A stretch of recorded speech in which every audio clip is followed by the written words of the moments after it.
आज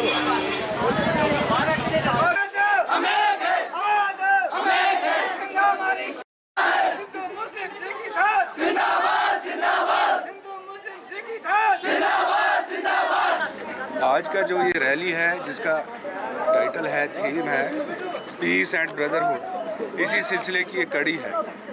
तो इस मौके पे मैं पूरे अपने जो भारतवर्ष के जो लोग हैं उनसे यही गुजारिश करता हूँ, हमें ये नफ़रतों को भूल जाना चाहिए। गांधी जी ने जो एक प्यार का जो संदेश हमें दिया है उसको फैलाना है।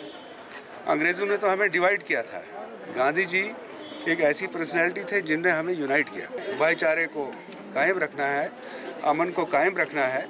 अमन होगा तो तभी हमारी तरक्की होगी।